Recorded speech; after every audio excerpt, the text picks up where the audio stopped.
Most people don't realize this, but happiness isn't the result of a lucky personality. It's the result of tiny habits you hardly notice. Here's the uncomfortable part. A lot of unhappy people are doing the opposite habits without knowing it. We fill our days with noise, distraction, comparison, and then wonder why life feels dull. Ask yourself, when did you last feel genuinely satisfied? Not entertained, not distracted, satisfied. If your mind just scrolled through the last 6 months and came up empty, that's more common than you think. Because most of us never learned how to be happy. We learned how to be productive, polite, and busy. Happiness was meant to just happen. Spoiler, it doesn't. Not because it's complicated, but because we treat happiness like a mood instead of a behavior. Here's the switch. Happiness has habits, and the people who seem naturally happy aren't lucky. They're consistent. There are 5 habits in particular. None of them are exciting. None of them go viral, but they quietly change everything. Let's start. Habit 1. Satisfaction over stimulation. Think about the last time you binged content for 3 hours. Did you finish feeling great? Or did you feel vaguely tired and annoyed at yourself? That's the difference between stimulation and satisfaction. Stimulation is quick, loud, and leaves no aftertaste. Satisfaction is slow, quiet, and lingers. Most unhappy people are overfed with stimulation but starving for satisfaction. They track how much time something takes, but not how they feel afterward. The simple shift: choose one activity a day that leaves a pleasant aftertaste. A walk, reading, finishing something, cooking, conversation. Happiness isn't intensity, it's residue. Habit 2. Attention. Hygiene. Imagine your attention as a tiny flashlight in a dark room. Wherever you point it, things come to life.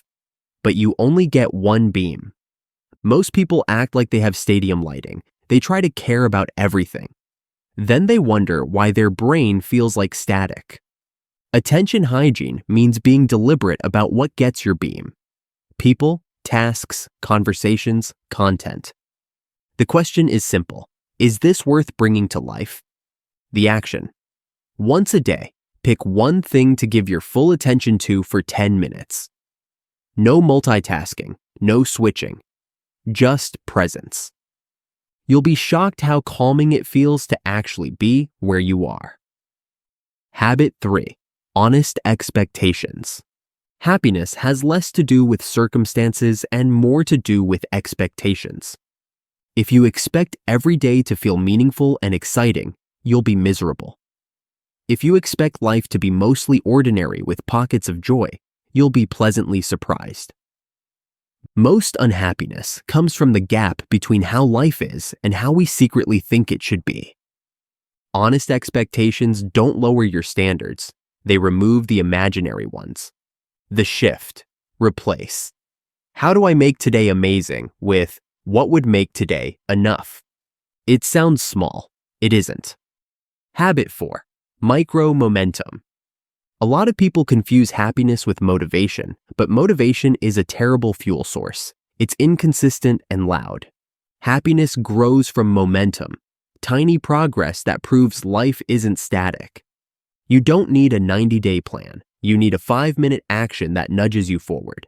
Send the email. Tidy the desk. Stretch. Drink water. Write one sentence. Something embarrassingly small. The habit isn't achievement, it's movement. Not did I win, but did I move? Micro momentum is how quiet lives become good ones. Habit 5. Warmth over wit. Most social habits reward performance, being interesting, funny, clever, impressive. But connection comes from warmth, not wit. People remember how you made them feel, not how you made them think.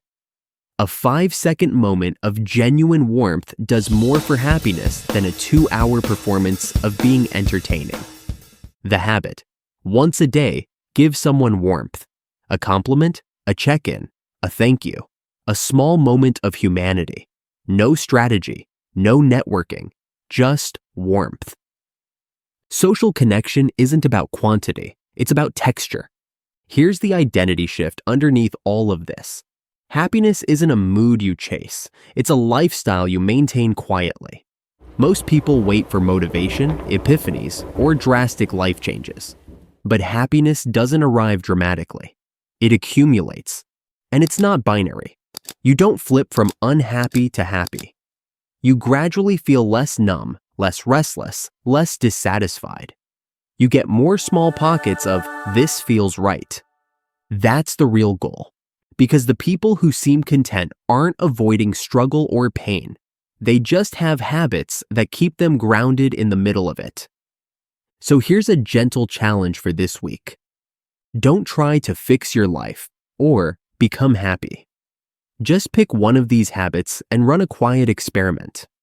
Not for 30 days, just for the next 48 hours.